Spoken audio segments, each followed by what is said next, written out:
בוקר טוב רונית ובוקר טוב לכל מאזיני צופה וקורא מדור לדור ואיזה בוקר טוב. באמת חלף זמן, אבל אני באמת מזמינה אתכם, גם את אלה שמכירים את רונית גם את אלה שפחות מכירים.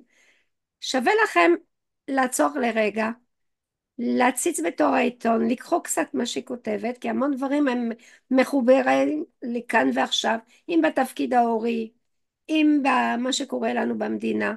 עשתה המון המון גם רעיונות עם עוד מומחים שהם באמת מדברים כאן ועכשיו, ואני מזמינה אתכם להיכנס לפלייליסטים שלה, הן בספוטיפיי והן ביוטיוב. ולרונית בסוף גם היא תספר לכם על כלי שהיא משתמשת בו, שלדעתי הוא כלי כמו, כמו קוסמת, אבל היא תספר לכם מי היא קודם כל. אז בוקר טוב רונית. ולפני שאני מתחילה, אני באמת, אנחנו חודש לפני החגים, חודש לפני השביעי לאוקטובר, פחות מחודש, אז אני ממש כמו כל ראיון שאני פותחת, אני קודם כל מאחלת החלמה מהירה לכל הפצועים. אני משתתפת בצערם של כל המשפחות, כי כל יום זה כבר יום יומי, זה כבר אי אפשר להגיד לזה או לזה, אז לכל המשפחות. חיבוק ענק, תודה על כל מה שאתם עשיתם עבורנו ועושים עבורנו. אה, אני מאחלת שכל מי שנעקר מביתו יחזור במהרה לבית שלו, כי אדם, כמו שבדיוק רונין מדברת על שייכות, אתה שייך למשהו, לפינה שלך. אז הפינה הזאת נלקחה, אני מאחלת לכם שתקבלו אותו חזרה. וכמובן, כמובן שהחטופים שלנו יחזרו מהר הביתה, ושיחזור קצת שפיות למדינה הזאת. חסר לנו. אה, אמן ואמן. השייכות בעיניי זה גם עוגנים, מה שאת הולכת לדבר היום, והעוגנים האלה מאוד, הספינה מאוד מטלטלת, כי נכון, העוגנים לא תופסים באדמה, אז זה קצת בעיה. נכון. רונית, לפני שאנחנו מתחילים, את תוכלי להזכיר לנו כל מה שאת עושה? אז אני בעצם מנחת משפחות, ואני בעצם פונה להורים, לתפקיד ההורי, שזה תפקיד מאוד מורכב עם המון המון אחריות. וגם בימים אלו זה מעמיד אותנו בפני מציאות שלא לימדו אותנו בשום בית ספר, ואנחנו צריכים להיות עמוד התווך, וצריכים לדעת מה להגיד ואיך להגיד, עם הקשיים האובייקטיביים שלנו. אז אני בעיקר מתעסקת בזה, ואני מראה איך באמת בעזרת טיפים פשוטים, כל אדם יכול לתת מענה לילדים שלו, ליקרים שלו, למי שצריך. בנוסף, אני עושה כמובן הרצאות והדרכות.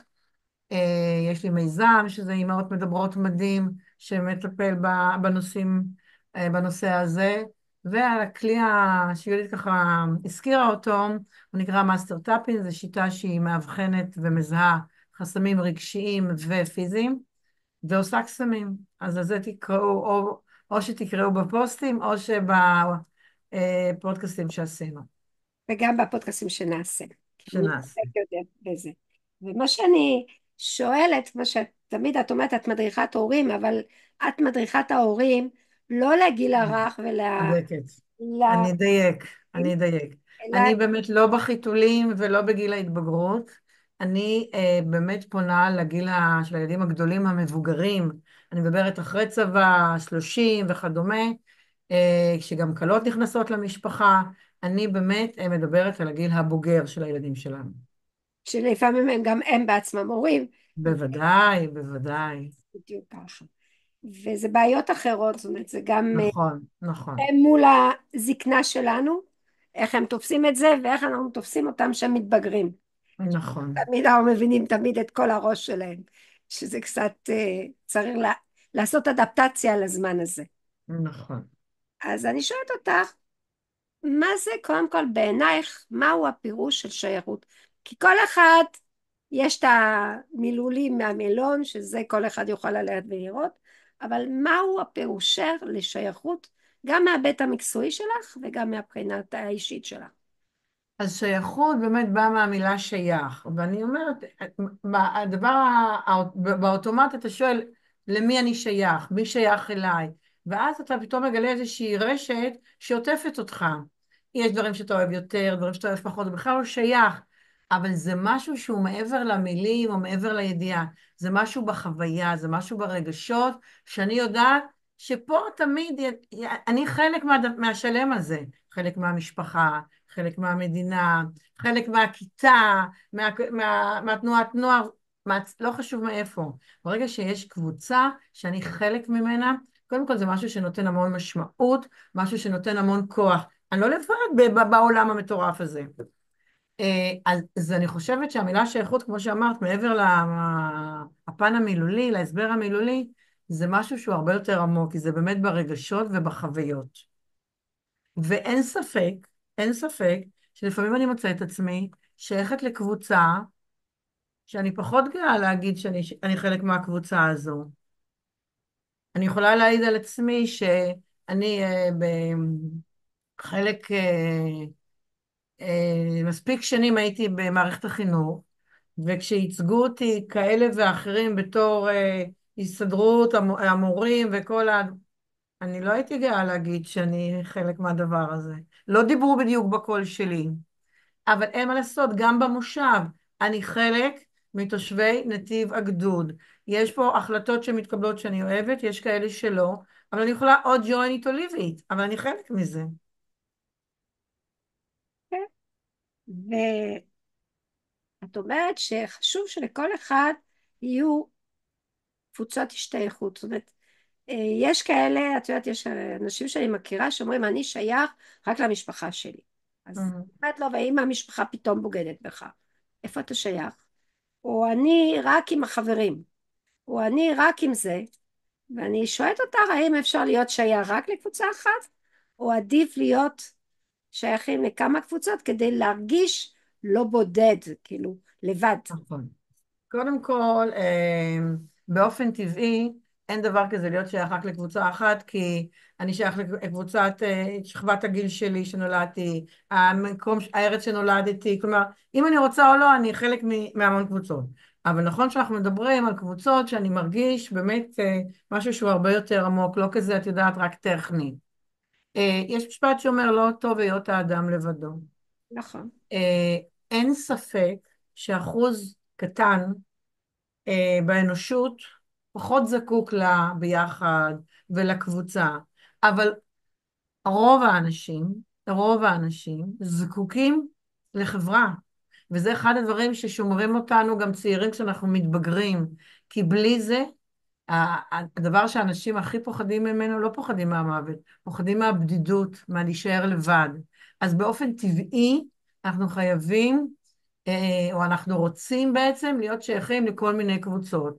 אז נכון שאני לא רוצה להיות במאה קבוצות בוואטסאפ שכל הזמן יצפצף לי, אני מדברת על קבוצות השתייכות שאני בוחרת להיות מהם חלק. שאני הולכת לתנועת נוער, שאני הולכת לחוג ריקודי עם, שאני הולכת לקבוצת לינקדאין של נשים שאני מעריכה, שאני חברה בעיתון שאני כותבת בו, שאני מעריכה את האנשים שם, זה מתוך בחירה. ולהיות, להגיד, אני כותבת בעיתון ככה וככה, אני מרגישה שיש מאחוריי משפחה, אני הולכת זקופה, כי אני אוספת לעצמי, אני עוטפת את עצמי בכל מיני קבוצות שמעשירות אותי, שאני מעשירה את הקבוצה, שאני מרגישה כאילו בעלת ערך. זה סם החיים, אז את גם אני חלק משלם, אני לא לבד.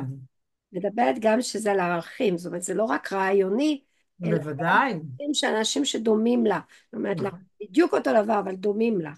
אה, נכון, ובדרך כלל שמסתכלים גם אם את שיירת בכמה קבוצות, הערכים הם די דומים בכל הקבוצות, זאת אומרת, זה לא פתאום את תהיי במשהו שהוא אפור לגמרי. נכון, אני חושבת שזה גם מה שנותן לנו יציבות, אה, את יודעת, אני בימים האחרונים פחות מרגישה טוב, אבל אני מרגישה שיש את האנשים שאכפת להם ממני. כמו mhm, שלי אכפת הרבה פעמים, אבל זה לא שהם חייבים לי משהו, אלא כי אני חשובה להם, והם חשובים לי. ושייכות, אני חושבת שזה גם שאתה הופך להיות לא אדם מתור משהו, אלא אתה, לא מתוך אינטרס, אלא באמת מתוך רצון, לא מתוך צורך, אלא מתוך רצון להיות חלק מ... כן, זה בהחלט ההבדל.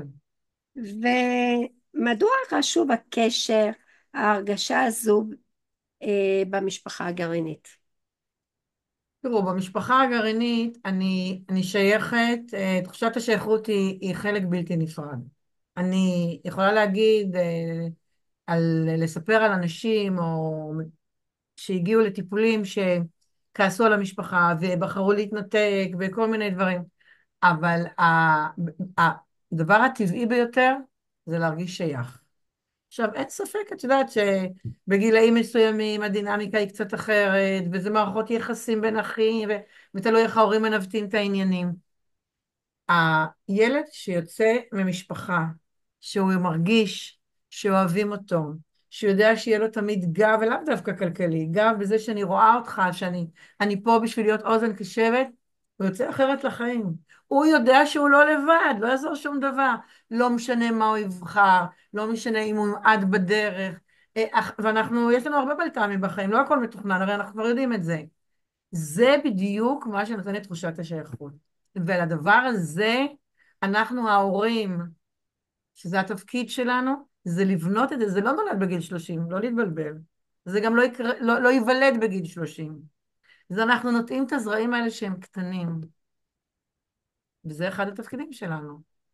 ולעשות את הבלנס הזה בין הצרכים של כל אחד, ולהתאים, את יכולה לתת ככה טיפ איך לעשות את זה, כי את אומרת, מתחילים את זה ממש מהשם קטנים, אבל איך את, אז יש את הדיבור לילד קטן, יש את הילד המרדן בגיל כשכולנו עברנו שתינו, את עברת עם 5 ילדים, אני עברתי עם אחד, אה, אבל יש אחר כך לתחזק את זה, זאת אומרת את הדבר הזה, כי אנחנו כהורים רוצים לתחזק את זה, אבל הילדים שלנו, כל אחד גם בוחר את הפינה שלו ואת הכיוון שלו ומה חשוב לו. זאת אומרת, גם בגיל 30, הרבה ילדים, החשוב שלהם זה יותר החברים, אז זה ופחות מה אני אלך לשבת עם אבא ואימא, אז זה נחמד שעה, חצי שעה, אבל אחרי זה אני צריך אקשן, כן, אני סתם כן. אז הכללה. זה נכון שאנחנו צריכים להיות מודעים באמת לשלבים השונים של החיים,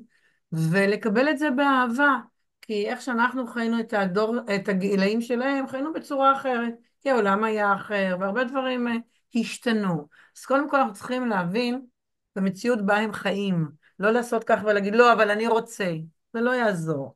אז קודם כל להבין את זה ולקבל, וגם להבין שכל ילד באמת שונה מהאחר. אבל כשאתה גדל על בסיס מסוים, אז יש איזושהי מסורת, דברים שאתה ממשיך אותם. ואם גם לפעמים לא מתאים לך, אז אתה משתדל לפחות, או ככה אתה מלמד את אלה שנכנסים לתוך המשפחה. אצלנו נהוג ככה. אצלנו לא חובה לקנות מתנה, אבל יום הולדת בלי ברכה לא עובר, נקודה. דוגמה קטנה. עכשיו, אה, אני מנסה לחשוב ולהיזכר כשהילדים היו קטנים, מה עשינו שבנת ביחד הזה. אז למשל, אחד הילדים הזכיר לי, אמר לי, תקשיבי, מה את חושבת, זה היה כיף לנסוע בשבתות לראות את ארז או גיל לשחק כדורגל? זה בכלל לא עניין אותי, אבל היה לי ברור שאני נוסע. המקום הזה שאני רואה את אח שלי, שאני מלווה אותו, גם אם פחות נוח לי, אלה דברים שבונים משהו שאני שייך למשפחה הזו, אז אני מכבד אותה. כי זו השפה. כי כמו שאני כיבדתי אותו, הוא יבוא אחרי זה לראות אותי בהצגה שאני משחק, או אני לא יודעת מה. עכשיו, זה לא תמיד נוח. עכשיו, צריך גם, עכשיו, אנחנו לא נוקשים. צריך להבין שלפעמים למישהו יש משהו אחר, או הוא מדריך פה, או יצא לטיול, או שיש לו איזושהי יום הולדת חשובה של חבר אחר. אוקיי, אז זה לא מגיע. אבל זה משהו שאתה מלמד אותם, זה משהו שאתה מלמד להקשיב לזה שלאח שלי יש משהו להגיד. אז אתה מלמד אותם עוד הרבה דברים בדרך. אבל אני פה בשבילך, אני מקשיב לך.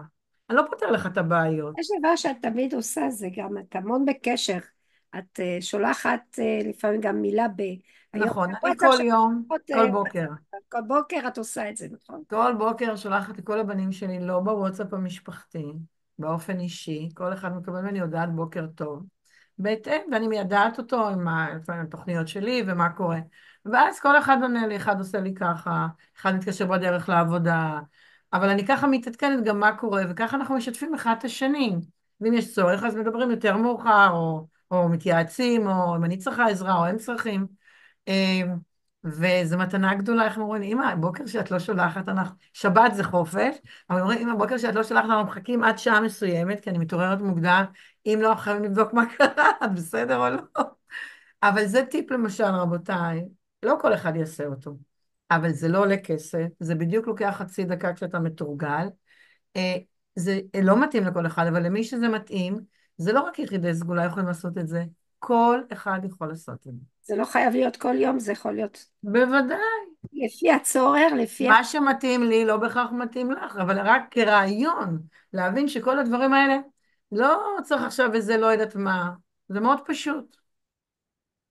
ויש לנו פה כרגע גם הרבה עניינים עם ובלי להיכנס לפוליטיקה, מהשביעי לאוקטובר הרבה דברים התארכו ואנחנו דור שגדל, אנחנו בנות בערך באמת באותו גיל, שנתון, אני פחות ממך בשנתון אבל בערך אותו גיל, וכולנו נולדנו וגדלנו ואני עליתי לארץ אבל זה מה שגם גדלתי פה,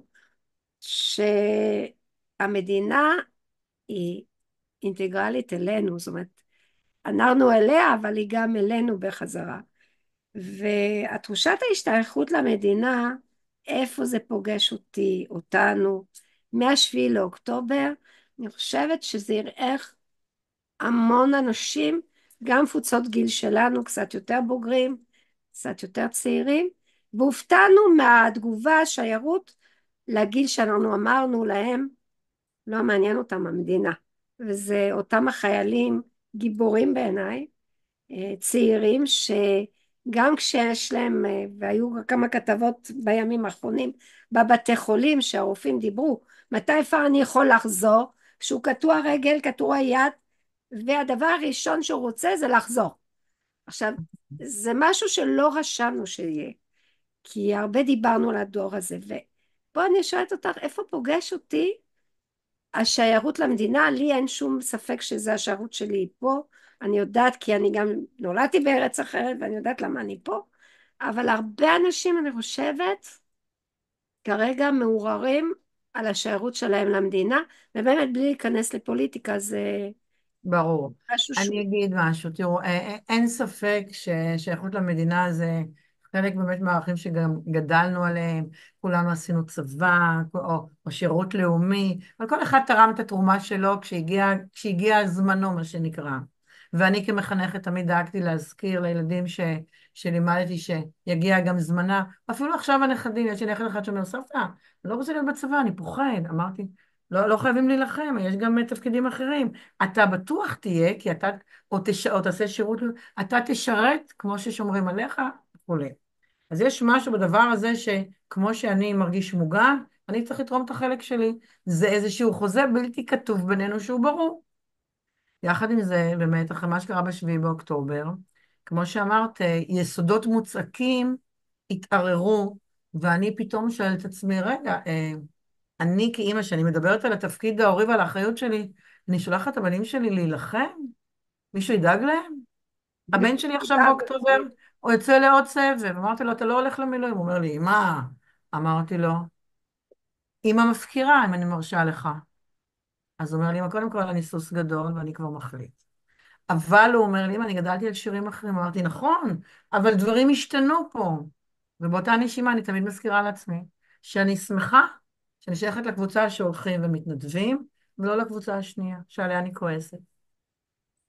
אבל באמת הדיסוננס הזה בין מה שאנחנו רגילים, לבין מה שאנחנו מבינים שזה התפקיד שלנו והחינוך שלנו, לבין מה שקורה במציאות, זה איזשהו שבר נוראי, שייקח לנו המון זמן, כלומר, לכל אחד בכסף שלו, ובכלל המדינה להתאושש ממנה, כי יש פה דברים מושגים שאנחנו לא מסכימים עליהם. שערך החיים פתאום לא קדוש. אז איך אימא יכולה לשלוח את הבן שלה לצבא?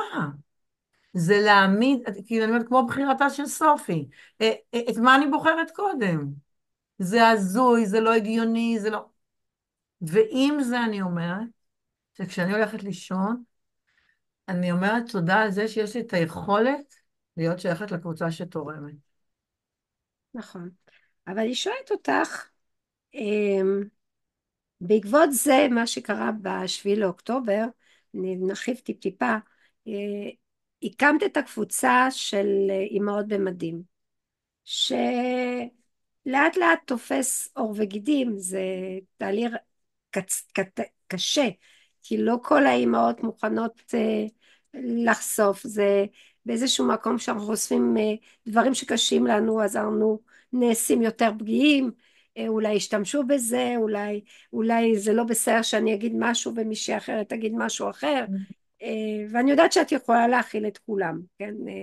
ואת אימא לחמישה שהיו מגויסים, זה לא אחד, שתיים, אלא ביחד כולם היו וכל אחד במקום אחר, ואני יודעת כי הייתי שם ושמעתי ונורא דאגת. אני זוכרת מאוד מאוד דאגת, אה, כמו רוב האימהות וכמו רוב ההורים או סבים, סבתות, באמת, או אחים שדואגים אחד לשני. ואני שואלת אותך, הקבוצה הזאת, כי הקמת אותה גם כקבוצת שייכות, נכון? לאימהות במדים. בהחלט. מה היה, מה הרעיון מאחורי זה, ומה מה, במה זה עוזר, לדעתך, כי אם לא, לא היית מקימה את זה, כן. ל- למצב של השעה, האימהות, וגם כן. זה היה מאוד אז הקבוצה הזו בעצם נולדה מהצורך שעלה באחת הקבוצות האחרות בהנחיה שעשיתי, שבעצם אימהות שהילדים שלהם מגויסים, עכשיו לא משנה אם בסדיר או במילואים, מעסיק אותם ומטריד אותם דברים שחברות אחרות, שהן חברות טובות והם אנשים נהדרים, אבל אין להם ילד בעזה או במקום אחר, הן מדברות שפה אחרת פתאום, זה לא מעניין אותי כל מה שאני דיברתי איתם קודם. זה לא שהן עכשיו מדברות סתם דברים לא חשובים, אבל אני לא שם, זה לא מעניין אותי בכלל. רק דבר אחד מעניין אותי, מחכה שהילד שלי יחזור.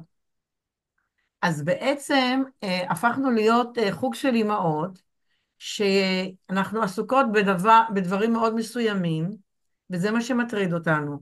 אז הקבוצה נפתחה בעצם לתת במה ואפשרות לעשות איזושהי וינטלציה. זה לא שמישהי תספר כמה קשה לה, אז לי פתאום יהיה יותר קל, אבל זה להבין עוד פעם שאני לא לבד, שיש עוד אמהות שחוות את זה, ואולי גם כל אחת מתמודדת עם זה בדרך אחרת, ואני פתאום אקבל איזשהו רעיון שיכול לתת לי קצת אוויר כשלא חשבתי עליו, ובכלל לדעת שיש מי ששומע לי, כי אני לא רוצה להדאיג את הילדים שלי, אני רוצה למולם להיות חזקה, ואת הקלות שלי, ולא את הבעל שלי שאולי גם כן מגויס, כאילו, זה איזשהו מקום שנותן לי איזשהו ככה נשימה, שאני יכולה קודם כל להיעזר בחברות, וגם להשמיע את הצרכים שלי, את המקום שאני נמצאת בו. אז זה איזושהי מעטפת שנותנת גם במה, גם רעיונות, ואני חושבת שמי שמגיע לשם לא מרוויח. יש קבוצת וואטסאפ, נכון, אם אני לא טועה. יש קבוצת וואטסאפ, נכון, אנחנו נוסיף את הלינק שאנשים יוכלו ככה להתעניין ולקרוא ואתם קצת. נפגשים, יש מפגשים פיזיים או הכל וירטואלי? יש מפגשים בזום בלבד, ככה שיכולים מכל הארץ ואין שום הגבלה, וזה מפגשים של אחת לשבועיים. כן, כדאי לכם לקרוא על זה, זה מעניין. אוקיי, קודם כל תכירו, תבינו. שווה לכם שיחה עם רונית, באמת. זה מאוד... ואני שואלת אותך, ככה לסיום, מה מסקנתך לגבי השייכות, המילה הזאת שייכות? מהו המסר שאת רוצה באמת להעביר? שוב, המסר של רונית, לא, זה כל אחד ברור. מסר אחר, אבל את יודעת, לכל אחד יש מסר שהוא מעביר, ואז אנשים משתייכים לה. אומרים, אוי, זה נכון, בדיוק מה שאני חושבת. כן. הוצאתי את המילים מהפה, מה שנקרא. אז אני חושבת, ואני חוזרת אליי ולמשפחה, אני חושבת שהתפקיד ההורי שלנו זה גם בחשיבה וגם באוטומט שלנו, במי שאנחנו, זה באמת לגרום לכל בני המשפחה להרגיש שייכים, גם אם אחד הילדים יכזב, וגם אם אחד הילדים טעה, ואם הבעל עצבן. המקום הזה, של לתת למקום של השייכות, להגיד, אתה חלק מהמשפחה הזו, בלעדיך המשפחה הזו היא לא שלם, זה הדבר שכל הורה יכול לעשות, בראייה שלי מחויב לעשות. ואני חושבת שמה שיכול לעזור לנו כהורים, זה באמת להזכיר לעצמנו שילדים שגדלים בבית שכזה, יוצאים מוכנים, עם ביטחון עצמי, זקופים לחיים, וזה דברים שהם בידיים שלנו. זה לא כסף, לא, לא דברים שהם כאילו, להגיד, לא תלוי בי, זה תלוי רק בנו. כמו שאני אומרת לבעלי, פשוט הייתה לו יום הולדת שלשום, אז אני אומרת לו, אתה יודע, אני כל יום בוחרת בך מחדש, ומספיק להתהלך עם ההרגשה הזו. זה כבר דברים נפלאים, וזה דברים שאנחנו יכולים לעשות אותם, אז קבלו טיפ. את נבראת בבעל מקסים שכבר המון, וגם ואני סגרתי 41 שנה, ו42 אמרנו ביחד, ואני אומרת, לא הייתי בוחרת משהו אחר, וזה לא שהוא לא מעצבן אותי מדי פעם, ברור. זה על הדברים הקטנים, על שטויות, אבל מצד שני הוא העוגן שלי, הוא עוגן מאוד מאוד חזק, חד ובלעדיו משמעית. אני לא שלמה, זאת אומרת, חד משמעית. זה השלם, אני מרגישה חצי כשאני לא איתו. ואני שואלת אותך דבר ככה, לסיום ככה טעימה, שתסבירי, הכלי שאת מטפלת בו, את המאסטר טאפינג, Mhm. גם טוב, גם יכול לעזור פה בנושא של השייכות. כי הרבה אנשים חווים, ואני שומעת, הרבה אנשים הפתיל שלהם מאוד מאוד קצר. הרבה אנשים מאוד רגשיים וכל הזמן בוכים, כל דבר הכי קטן גורם להם לבכות. אנשים פתאום יש להם כל מיני כאבי פנטום שהם לא יודעים למה זה מגיע. ואת אומרת הכל מתחיל במיינד שלנו והכל עובר אחר כך לרגשות, למעצורים, דברים שקרו לנו, מתעוררים לנו פתאום. אני אשמח מאוד שתסבירי האם זה משהו שכואב, האם זה משהו שמצריך ממני להגיע אלייך? האם אוקיי, זה משהו שאני צריכה להרגיש שאני, כאילו פורצים לי דלתות שאני לא רוצה לפרוץ? אוקיי. מרגישים. טוב, אז מאסטר טאפינג זה בעצם כלי שמטפל, מאבחן ומזהה כל מיני חסמים רגשיים ופיזיים. לצורך העניין לא צריך להגיע לקליניקה, אנחנו יכולים לעשות את זה, מוזמנים כמובן, אבל לא כולם יגיעו לבקעת הירדן או לרעננה, מכל מקום אפשר לעשות את זה בזום, אני יושבת משני מסכים, מסך אחד אני איתכם, מסך אחד אני עם איזושהי אפליקציה, שבעצם מה עושה? כשחוויה נצרבת אצלנו בגוף, היא קיימת, אנחנו לא יכולים למחוק אותה, אבל ברגע שאנחנו מדברים, אנחנו מנהלים איזושהי שיחה, ומדברים על כל מיני נושאים ועל רגשות, ואנחנו אחרי זה מתופפים על חלקים שונים בגוף, אנחנו מתופפים פה, מתחת לבית השחי, על עצם החזה, על בכל מיני מקומות, אנחנו משנים את התדר, שם החוויה נצרבה. משהו שם משתחרר, משהו שם מתפוגג. עכשיו, אם זה כאב פיזי, לא פעם בסוף הסשן שאנחנו עושים, הכאב נעלם. לפעמים זה לוקח יום-יומיים, לפעמים צריך יותר ממפגש אחד, תלוי מה באים. וזה נכון גם לדברים רגשיים. כשאני סוחב משהו מגיל הילדות, מבית ההורים, מאיזה מורה שעשתה, בצבא שהתנכלו לי, לא משנה מה, אה, הדברים האלה יכולים להיות מטופלים. לא חייבים להמשיך לסבול, אפשר לשחרר אותם. אתם מוזמנים לנסות.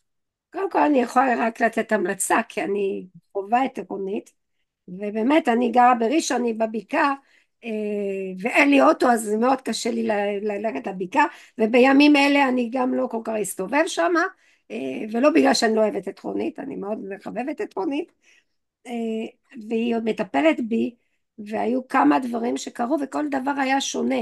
זאת אומרת, פעם זה היה משהו שהיה קשור לפן המשפחתי, פעם זה היה אחרי קורונה, זאת אומרת כל פעם זה היה גם דברים פיזיים, גם דברים רגשיים, גם דברים לא תלויים בי, שזה היה באותו זמן טיפלנו במשהו שהוא מחוץ לבית, אבל זה טיפל, ואני הרגשתי, זאת אומרת באיזשהו מקום אני קוראת לזה טיפול מאזן, כאילו אנחנו מחזירים את כל חלקי הפאזל למקום שהוא שייך לו, וזה מה שאני רואה כן, ברון. הגדרה יפה, לא חשבתי על זה ככה. נכון, אז זה בדיוק בשביל לסיים אז אם אתם רוצים להחזיר את חלקי פאזל שלכם, אתם רוצים, אתם אימהות, יכול להיות שבעתיד גם היא תעשה לעבוד, כי אני חושבת שרונית יכולה לדבר גם לגברים באותה מידה, ולגברים לדעתי הרבה יותר קשה לדבר מאשר אימהות.